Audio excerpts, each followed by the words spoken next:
Well, it's to talk to us today about climate informatics and machine learning for the study of climate change. Claire is an associate professor of computer science at the University of Colorado Boulder, which she joined in 2018 following positions in Paris-Saclay and George Washington University and Columbia University.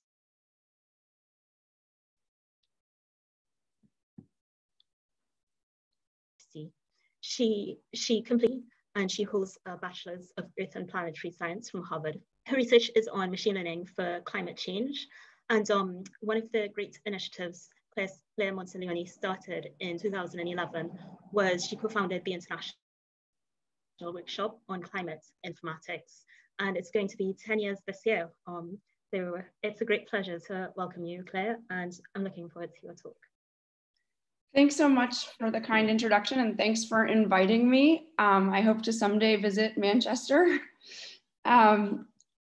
So we study climate informatics due to the threat of climate change and the extreme events we've been witnessing, such as extreme storms, heat waves causing wildfire and drought, and their effects on communities and ecosystems.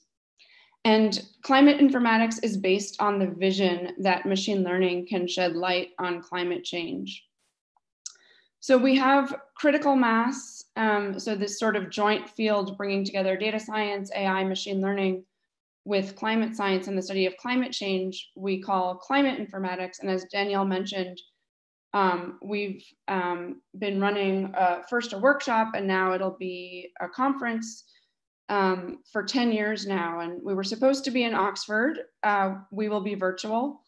If there are students or folks that have time in the next few days, we do have an abstract submission and a paper submission deadline coming up to present at Climate Informatics. Otherwise, you're welcome to just attend online. And we also have a hackathon, which I think in light of this data science workshop, when you think about applying machine learning to any domain, hackathons are a great way to start the collaborations because you get people from different domain backgrounds, some with machine learning experience, some with domain experience, to collaborate on addressing some, we've done things like prediction tasks, storm intensity prediction, El Nino Southern Oscillation prediction, but you could do the same thing for your domain.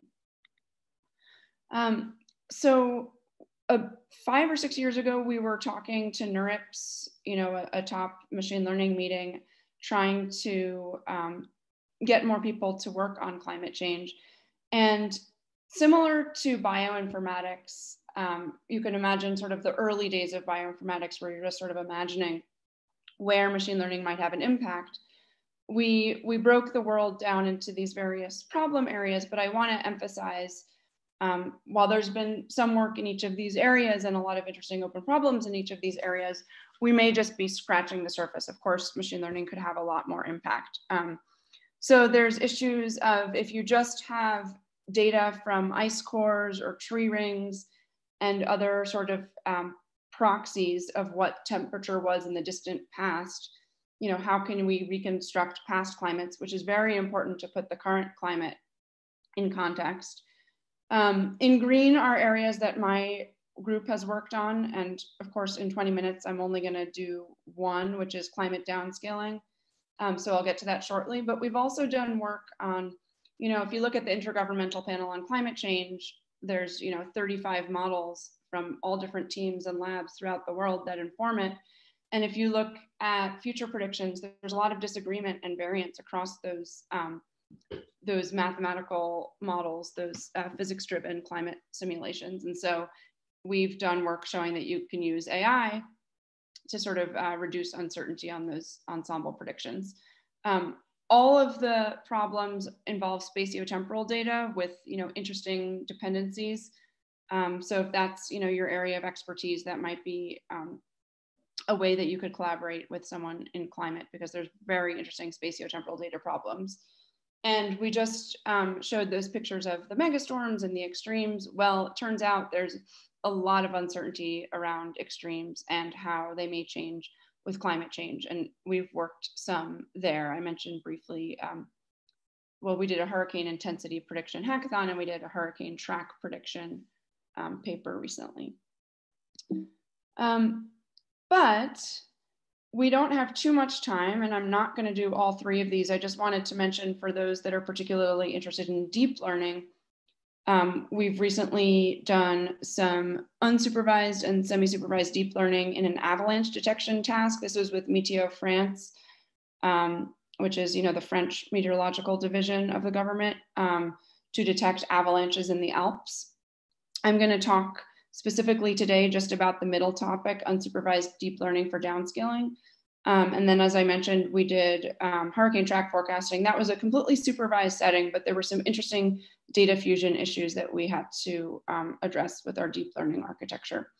So for those that want to keep in touch, when we can, email afterward or meet in person, these are some of the other deep learning areas we've done. And then we've also done stuff using online learning and a variety of other techniques. So given that I probably only have time for one vignette, I decided, so my group these days is really excited about unsupervised deep learning techniques. And so I'm going to motivate this in a case study on downscaling of temperature and precipitation. So this is just a quick pointer for those that are familiar with deep learning of just the simple way that unsupervised deep learning as a problem framework differs from the problem framework of supervised deep learning. So, at a very high level, we're going to be learning, in the supervised case, a network parameterized by these weights W, that given some input, some feature vector will produce some output, right? This could be a vector, a scalar, a class label, depending on the task. And just in a nutshell, if we really want to boil down and simplify all of deep learning, right, we write down some loss function, which is how we penalize the prediction y hat of the network compared to the true label. And so this is for supervised deep learning. So once we've written down the loss function, then essentially we're doing gradient descent on it, taking little gradient steps that are propagated through to update our weights W, essentially using the chain rule. So this slide is intended to make it very simple and straightforward what unsupervised deep learning means, which is really we have almost the same setup, right? We're going to learn some weights W. The only difference is that when we define our loss function, of course, it's going to penalize, it's going to be looking at the output of the network. Here, we're calling that X hat, but it can't take into account some other label Y. The only other thing it can take other than the output to the network is the input to the network. But that's the only distinction. We can write down a loss function and then we optimize it using gradient descent to update our weights W. So if this speaks to you because you understand the general optimization setting in supervised deep learning, great. If not, we'll get into more details. And actually, the unsupervised method we're going to show is maybe more complicated than this. But at a high level, if you don't have a label, you can still write down some objective function between the network output and the network input. And then there's a lot of things you can do with unsupervised deep learning. So that's what my group is really excited about these days. So in this one vignette for the workshop, I wanted to talk about the work of Brian Gronke. He just finished up his master's in my group in computer science, and then he's joining a climate science group in Potsdam, Germany for his PhD, assuming we can figure out the logistics of him traveling there and being admitted. There's issues, of course, with COVID, but so he wanted to take this very classic problem in climate and meteorology called downscaling and address it using generative unsupervised deep learning. So there's a bit of a mismatch, like in machine learning, we might call this like upscaling or upsampling, but here what we mean by downscaling as defined in the climate and meteorology literature is that you have some spatial field, some spatiotemporal field, but it's at a coarse scale, and you would like to infer the values at a finer scale. In computer vision, we would maybe think of this as super resolution, but in our case, since it's a physical process and there's a lot of small subscale structure, we want to use something that retains more information about what's happening at finer scales than just sort of super resolving. So there's a field called statistical downscaling, and in our understanding of the existing work there, the techniques that are using learning are using supervised learning, and they're providing point predictions. And so what we mean by that is, if I have a map over Europe, say, of temperature at a very coarse grid scale, these methods would allow, taking that as input, would allow you to output one map at a finer grid scale. But we'd like something generative. We'd actually like to be able to query a whole distribution over such maps at the finer scale. So he focused on domain alignment, for which there have been some recent interesting methods in the deep unsupervised learning space in machine learning. And in particular, he made an extension of the recent align flow algorithm that came out at this AAAI, and customized it a little bit by using a glow normalizing flow, and it worked. And so my interpretation of why it works is that we can actually view that there is some self-supervisory signal. So while it's unsupervised in that we don't need paired maps at the two different resolutions, we don't ever need to train with any paired imagery. Just by virtue of the fact that the imagery at the two different resolutions is oriented in the same geographical alignment. So in our case, we did continental US, gives us some sort of geographical self-supervisory signal that the method is most likely exploiting, such that when you learn a shared latent space, you can get informative distributions. Okay. So, you know, for the purpose of the AI, we don't really care where the data comes from. For the purpose of the application, what's kind of interesting is not only, so we'll have ERA, which is at our coarse scale resolution, 1 degree latitude by 1 degree longitude, is a reanalysis product, which means the data basically comes from observations, and then it's sort of smoothed through some existing mathematical models.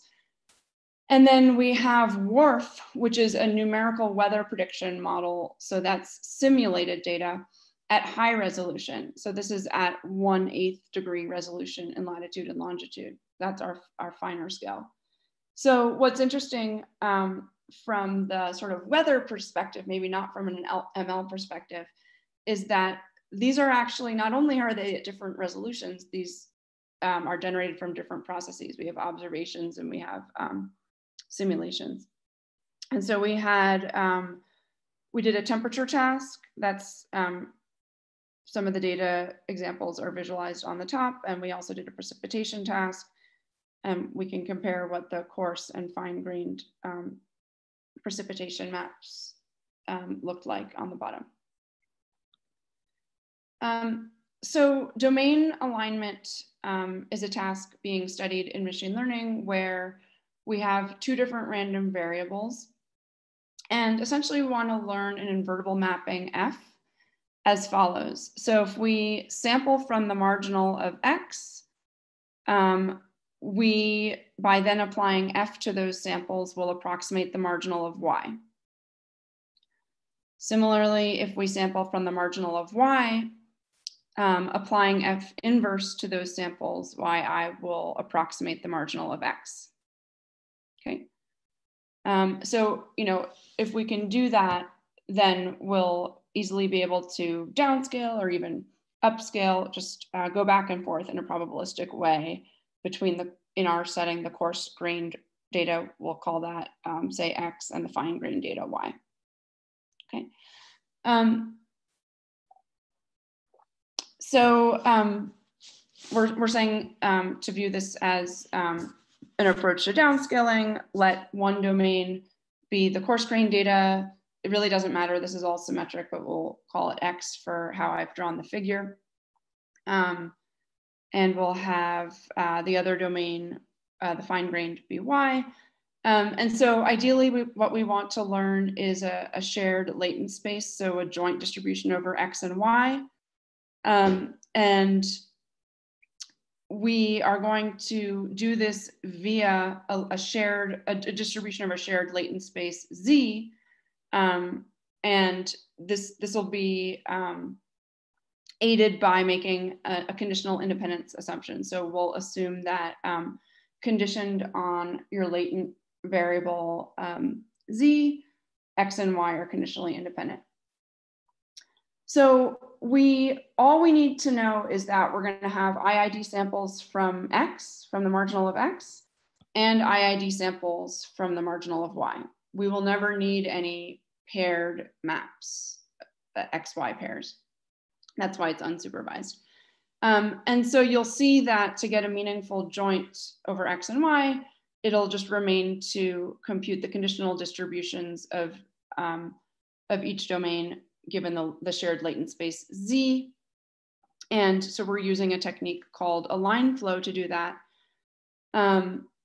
which sort of connects the two different domains to a shared latent space by learning two normalizing flows.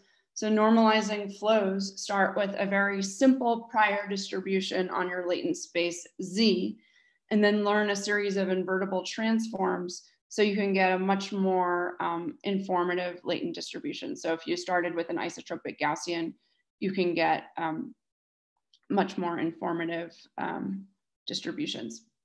So again, I'll repeat, this is unsupervised because training does not involve any paired X and Y examples. We just need samples from both of the two marginals.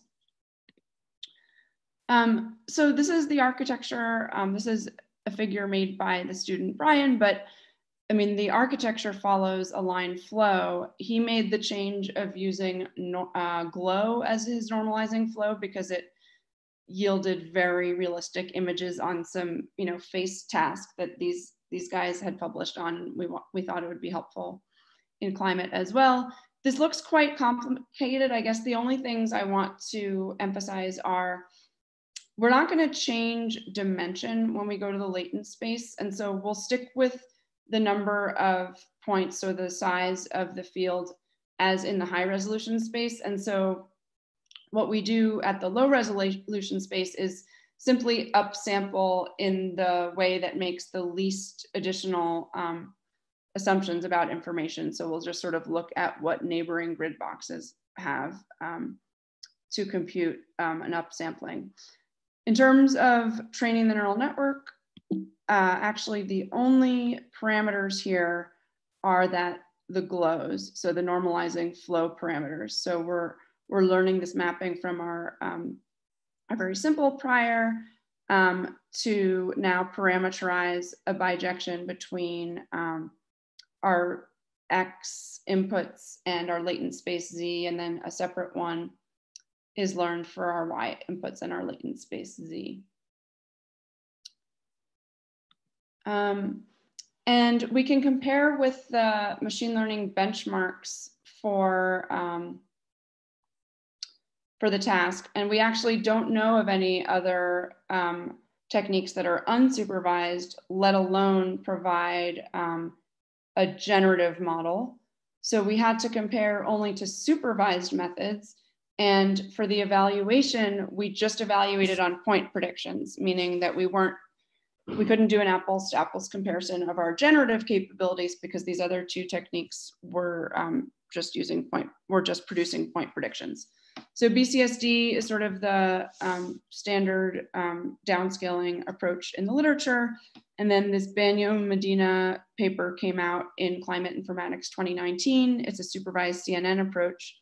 And what you want to see is that our method, the unsupervised method, is doing not much worse than any of the supervised methods. And it tends to check out. In fact, it usually outperforms BCSD, which is the standard method and does a bit worse than the CNN supervised method. But again, the CNN supervised method requires this sort of ground truth knowledge of the pairing between each image, between each pair of images at the different resolutions, and is not generative. Okay, I'm coming up on time. let me just quickly run through some results. So if we take as input this low resolution precipitation image, the coarse grain resolution ERA at the rightmost top figure, on an example where we do have a paired image to evaluate against, the middle top image is the paired image at the higher resolution. The model prediction is in the gray box. And then also to sort of show that we can sample, we can take these conditional samples conditioned on this input of the ERA, find a coarse-grained map and get all these fine-grained realizations. And this is helpful, I think, for domain experts to see different variations that you can get by sampling. Also following the idea that you'll see in some of these align flow and other domain alignment papers, we can do a latent space interpolation. So if we take real data points on the two extremes of the top row, those are real precipitation maps in our data set. I mean, real as in their output by our numerical weather predictor, oops. And then we can walk through the latent space and then use those discretized latent states to then generate both at the high resolution and at the low resolution, and then show this to climate science or to meteorologists, and they think that it's like a physically plausible temporal interpolation at both the high and low resolution scales. So wrapping up, I love that this is an interdisciplinary workshop, so I want to plug for folks, there's a lot of great climate scientists and meteorologists in the UK. This is a great area. The data sets are public, and there's a lot of low-hanging fruit. And there's also some predictability that you get from physics. So yeah, join us. Thank you. Great. Thank you, Claire, for that great talk. If people have questions, they could put it in the Google Doc, but we do have a question here. So someone asks, although the two sets of imagery do not have to be paired, how loose are the constraints on how well aligned they are? For example, the same coordinate reference system, consistent misalignment of latitude or longitude? Oh, that's a great question. So the only version that we tried was a temporal misalignment, because that's very interesting in terms of climate change. Mm-hmm. So what we did was we stuck with the spatial alignment, but not only were the two domains generated by different processes, but they were generated at different to model different time periods of observations or simulations in that region. And it actually performed pretty well, because that'll basically just get, that'll basically just affect the latent space distribution. And so you won't really see it in the predictions. In terms, so I think the more interesting question is the one that you raised, which is around the spatial alignment. And so there's nothing in the in sort of the setup of the algorithm, and certainly as with most cutting edge deep learning papers, there's not much theory that has been proven yet about these algorithms that'll specify any alignment. But my understanding, my interpretation of why we got nice results in this completely unsupervised training is that ultimately you can view the fact that we were looking at the continental US in both settings, right, as a form of self-supervision. So I think this is more of my interpretation, and it's sort of wide open in terms of theory. So I could imagine, I mean, this is actually a great scope for future work, is to say, for such a technique, can I quantify like my degree of accuracy in the self-supervisory aspect? So how well they're aligned to say, you know, some performance measure. So that's a very interesting thought. But yeah, I don't have much more to say on that. Okay.